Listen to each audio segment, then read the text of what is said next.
Assalamualaikum warahmatullahi wabarakatuh. Jumpa lagi dengan saya Pak Iwan Santoso, Matematika Jadi Mudah. Selamat menyaksikan. Jangan lupa subscribe, like, and share, dan berikan komentarnya.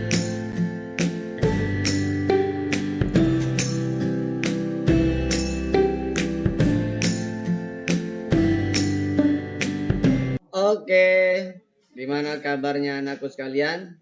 Mudah-mudahan kalian tetap sehat, tetap semangat, dan tetap mau belajar matematika dengan saya. Kali ini kita akan membahas tentang kaidah pencacahan dan peluang, di mana materi ini adalah kelanjutan dari statistik, materi pertama yang sudah kita bahas di sebelumnya. Kita akan melanjutkan ke kaidah pencacahan terlebih dahulu sebelum masuk ke peluangnya. Oke, untuk kaidah pencacahan, sebenarnya secara umum kaidah pencacahan itu prinsip dasarnya adalah bahwa pencacahan atau kaidah pencacahan adalah aturan membilang untuk mengetahui banyaknya kejadian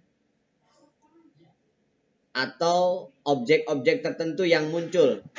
Dikatakan pencacahan karena hasilnya berupa bilangan cacah. Jadi kaidah pencacahan adalah aturan membilang untuk mengetahui banyaknya kejadian atau objek-objek tertentu yang muncul. Oke? Nah, jika kejadian dapat terjadi dalam M cara dan kejadian tersebut diikuti oleh kejadian lain yang dapat terjadi dalam N cara, maka kedua kejadian tersebut dapat terjadi sebanyak M kali N cara. Gitu ya. Jadi, jika kejadian dapat terjadi dalam M cara dan kejadian tersebut diikuti oleh kejadian lain dengan terjadi misalkan N cara, maka kedua kejadian tersebut dapat terjadi sebanyak M kali N cara. Oke. Yang pertama, misalkan untuk aturan pengisian tempat yang tersedia. Ini ada 3 cara sebenarnya bisa kalian lakukan, atau nanti kalian tinggal pilih lah yang mana yang paling mudah bisa dipahami. Yang pertama adalah aturan pengisian tempat ini. Yang pertama adalah aturan tabel, kemudian aturan dengan diagram cabang, dan aturan perkalian terurut. Oke, aturan perkalian terurut. Misalkan gini, kasusnya seseorang mempunyai 3 pasang sepatu dan 5 pasang kaos kaki. Aturannya misalkan kita gunakan dengan cara pemasangannya itu dengan tabel. Jadi ada 3 pasang sepatu dan 5 pasang kaos kaki, itu bagaimana memasangkannya, ya, agar sepatu itu dipasangkan dengan kaos kaki yang ada. Jadi misalkan banyaknya sepatu, misalkan P1, P2, P3, kemudian kaos kaki misalkan K1, K2, K3, K4, K5, ya. Sepatu P1, P2, P3, kaos kaki K1, K2, K3, K4, K5. Nah, ini dipasangkan bisa dengan menggunakan tabel, misalkan P1, P2, sepatu 1, sepatu 2, sepatu 3 dipasangkan dengan kaos kaki 1, kaos kaki 2, kaos kaki 3, kaos kaki 4, kaos kaki 5. Jadi sepasang sepatu bisa dipasangkan dengan kelima kaos kakinya.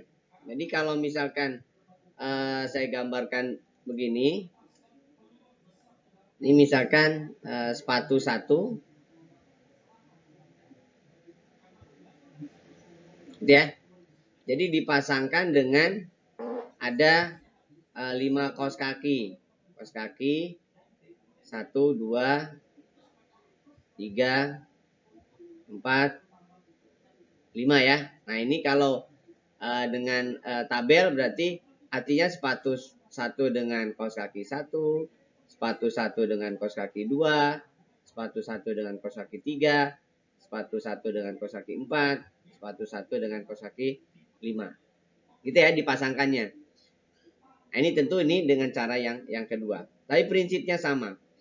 Kemudian sepatu 2 dengan kos kaki 1, dengan kos kaki 2 gitu kan.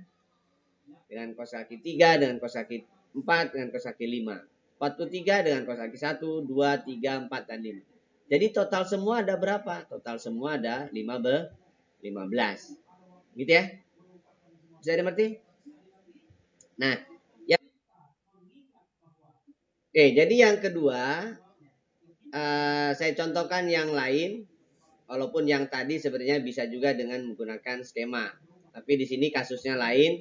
Misalkan Ahmad dan Budi adalah calon ketua OSIS, ya, di sebuah SMA.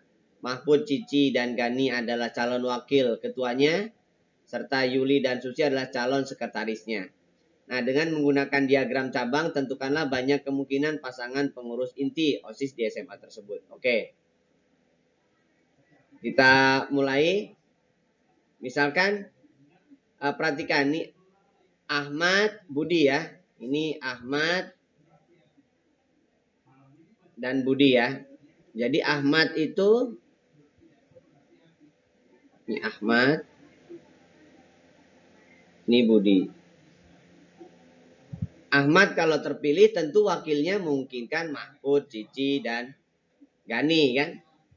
Ini Mahfud, Cici, dan Gani. Mahmud, Cici, dan Gani ya. Jadi Ahmad mungkin aja wakilnya Mahfud. Sekretarisnya mungkin aja Yuli. Ahmad ketuanya Mahfud, mungkin aja sekretarisnya Susi. Ya. Nah, jadi si Ahmad itu wakilnya mungkin aja si Cici, mungkin aja si Mahfud, mungkin aja si Gani. Begitupun Budi, mungkin aja wakilnya Mahfud ya kan.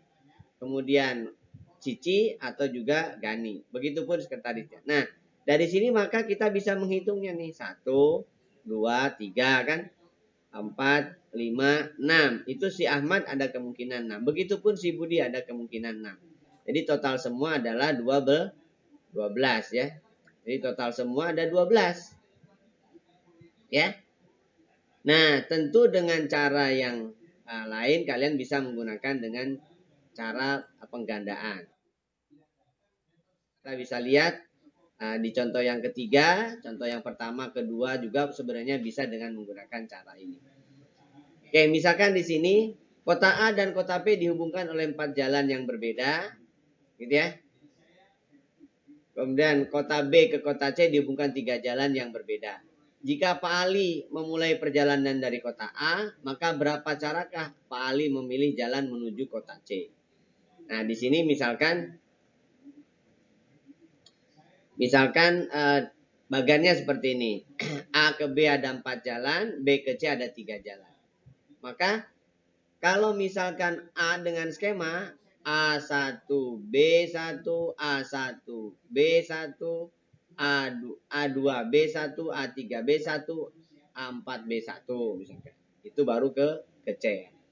Dan seterusnya. Begitupun yang A1, B2, A2, B2, A3, B2 dan seterusnya. Nah, total semua kalau dilihat dari angkanya di sini berarti ada 4 ini. Ini ada 4, ini ada 3 kan itu. Jadi langsung aja. Berarti dengan menggunakan perkalian langsung saja bahwa dari kota A ke kota B ada 4 jalan, dari B ke C ada 3 jalan, maka banyak caranya dari A ke C adalah ada 4 kali 3. Gitu ya. Jadi caranya ada 12. Nah, begitupun yang pertama juga sama. Jadi kalau misalkan tadi yang pertama itu dengan cara perkalian ini bisa nggak? Bisa, sama aja. Jadi misalkan ini ada sepatu dipasangkan dengan kos kaki kan ya. Sepatunya misalkan tadi ada 5, kos kakinya ada 3. Berarti 15. Terus yang kedua juga sama. Tadi ada ketuanya Budi dan Ahmad, misalkan ada 2, kemudian wakilnya ada 3 kan ya. Calon wakilnya ada 3, sekretarisnya ada 2. Jadi kalau dikalikan adalah 12. Gitu ya. Jadi semuanya bisa kalian pilih caranya seperti apa. Oke. Kita lanjutkan. Nah, sekarang perhatikan gambar berikut adalah peta rute perjalanan di 3 kota A, B, C. Tentukanlah banyak rute perjalanan dari A ke C seperti pada gambar berikut. Nah, gambarnya beda dengan yang pertama. Jadi A ke B ada 3, B ke C ada 2. Tapi di bawah juga ada A langsung ke C. Gitu ya. Nah, jadi ada berapa ini? Nah, berarti A ke C melewati B ada 3, B ke C ada 2. Berarti yang pertama, rute yang pertama 6 kali 2. 3 kali 2, 6.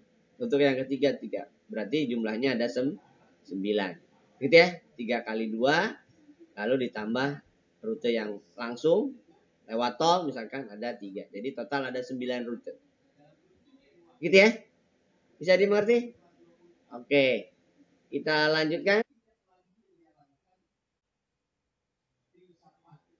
Nah, sekarang kaidah penggandaan umum secara umum bahwa jika suatu kejadian dapat terjadi n1 cara dan kejadian tersebut diikuti oleh kejadian kedua dengan n2 cara, kemudian diikuti lagi kejadian tersebut oleh n3 cara dan seterusnya, maka kejadian yang terjadi secara berurutan tadi adalah n1 kali n2 ya kan, kali n3 kali n4 dan seterusnya sampai nk.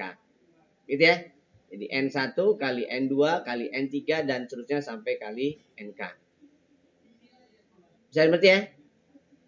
Nah, jadi kaidah penggandaan secara umumnya adalah demikian. Oke, untuk penyertaan secara umum bisa juga dikaitkan dengan kaidah pencacahan yang lain. Nah, ini menempatkan sebuah bilangan dengan membuat slot-slot seperti yang tadi sebenarnya, yang terakhir, yang ketiga dengan menggunakan perkalian.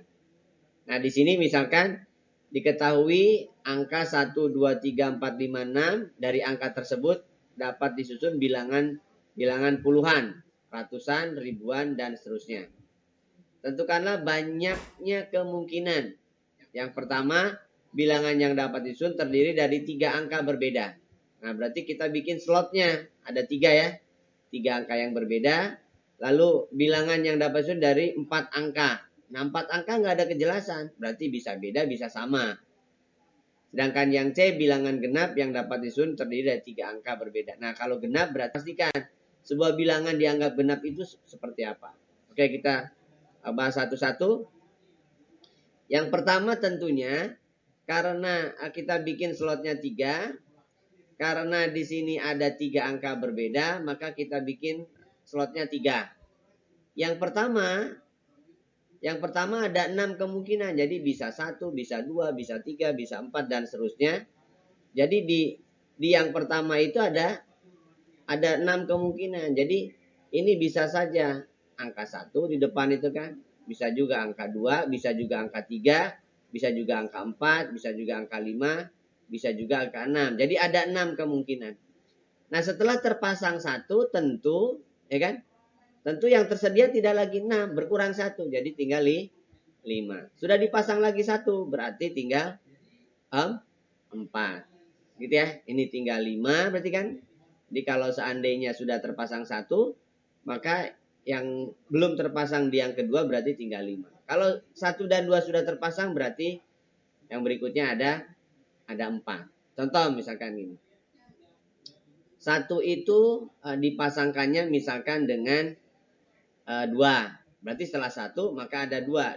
Apakah 1 habis itu 2? Bisa aja. 1 dengan 3, bisa saja 1 dengan 4, bisa saja 1 dengan 5, bisa juga 1 dengan 6. Nah, berarti kemungkinan yang kedua itu ada 5. Gitu ya. Lalu setelah dipasang 2 tentu di sini tinggal 3, 4 kan? 5, 6. Berarti tinggal 4. Jadi kemungkinannya adalah tinggal 4. Ya, yang terakhir berarti tinggal 4. Gitu ya. Nah, jadi total semua berarti 6 kali 5 kali 4, 120 kemungkinan. Bisa dimengerti? Oke, berikutnya. Misalkan begini. Nah, untuk yang kedua, di sini dapat disusun dari 4 angka. Nggak ada keterangan apapun. Berarti ya bisa semuanya. Di depan bisa 1, 2, sampai 6. Di tengah juga bisa 1, sampai 2, sampai 6. Ya kan? Yang ketiga juga bisa aja 1, 2, 3, 4. Artinya setelah dipasang di depan bisa aja dipasang di tengah, bisa juga dipasang di ketiga. Jadi misalkan 111 boleh, 122 boleh. Karena di sini nggak ada ketentuan berbeda atau tidak. Tapi kalau yang pertama habis 1 kemungkinan nggak boleh 1. Harus kurang bukan 1, 2, 3, 4, 5, 6. Habis 2, 1, 2 berarti setelah 2 nggak boleh lagi 2. Hanya boleh 1, 2, 3, 4. Nah, itu yang pertama kalau ada kata-kata berbeda. Tapi kalau nggak ada kata-kata apapun berarti boleh sama. Maka total semuanya adalah 216. Jadi angka boleh diulang. Nah, yang ketiga terakhir bilangan genap. Berarti kalau genap harus dari belakang dulu pastikan. Kenapa ada 3 kemungkinan? Karena genap itu hanya 2, 4, 6. Jadi ibaratnya yang kalian harus pertama kali tentukan adalah bilangan di belakang dulu. Jadi ini ada 3 slot ya kan? Ada 3 slot. Nah, ini harus genap. Jadi yang genap yang mungkin di sini hanya 2, 4, dan 6. Berarti ada 3 kemungkinan. Setelah ini 1 dipasang, karena di sini angkanya berbeda ya kan? Berarti nggak boleh lagi 2. Kalau 2 sudah terpasang. Yang boleh adalah 1, 3, 5, 4, 5, 6 boleh. Berarti ada 5 kemungkinan. Karena sudah dipasang, katakanlah 2 di belakang, 1 di depan, berarti 1 nggak boleh lagi di tengah. Berarti tinggal 4. Jadi 5 kali 4 kali 6. Berarti ada 60 kemungkinan. Itu kalau bilangan genap. Begitupun kalau diminta bilangan ganjil dan seterusnya. Bisa dimengerti? Oke.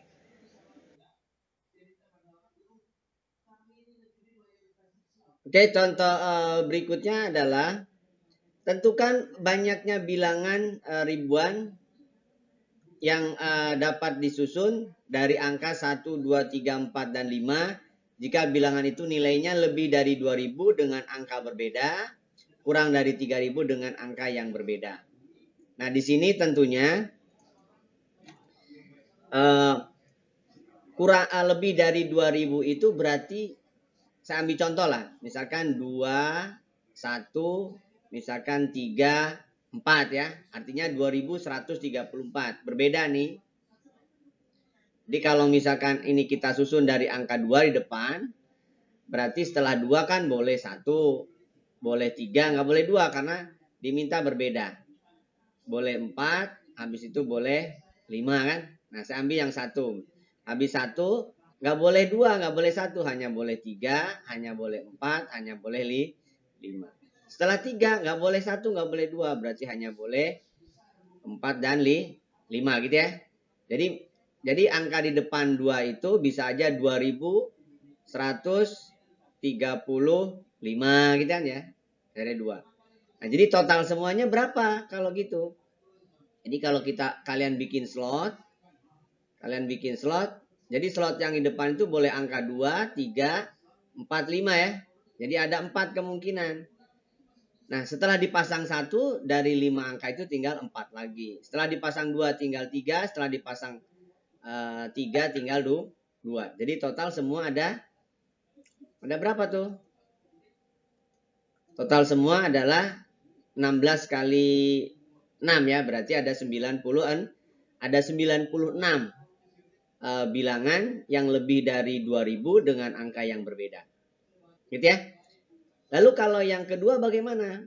Nah, kalau yang kedua karena di situ kurang dari 3000 berarti angka di depan nggak boleh 3. Jadi angka yang di depan hanya boleh berapa? Hanya boleh 1 dan 2. Jadi hanya boleh 1 dan 2. Jadi ada 2 kemungkinan. Nah, angka yang keduanya berarti selain 1 dan 2 ada 4 kemungkinan kan? Ada 3, ada 2. Sama seperti yang tadi, cuman dia berkurang 1, berkurang 1. Gitu ya. Jadi total semua ada berapa? Berarti 2 kali 4, 8. 8 kali 6 berarti ada 48. Kalau pertanyaannya kurang dari 3000 dengan angka yang berbeda. Gitu ya. Oke, terakhir. Misalkan tentukan banyak bilangan yang terdiri dari 3 angka berlainan atau berbeda sama ya. Dengan angkanya 2, 3, 4, 5, 6 bernilai genap atau bernilai ganjil. Nah, kalau bernilai genap tentu pastikan dulu bilangan genapnya. Jadi pastikan dulu angka 3 di belakang itu berapa saja. Genap. Berarti ini harus genap. Nah, genapnya berapa saja? Ada 2, ada 4, ada 6. Jadi ada 3 kemungkinan. Karena di sini ada 5 angka berarti ini tinggal 4. Kenapa? Karena dia berbeda atau berlainan. Ini tinggal 3. Gitu ya.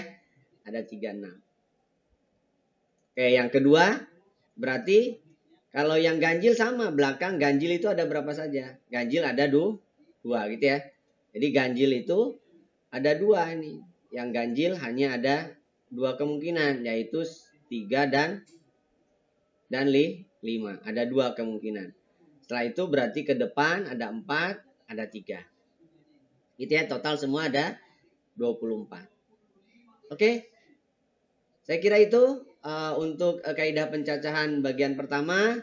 Ikutin terus video tentang kaidah pencacahan dan peluang. Mudah-mudahan bermanfaat. Sekian dari saya. Assalamualaikum warahmatullahi wabarakatuh.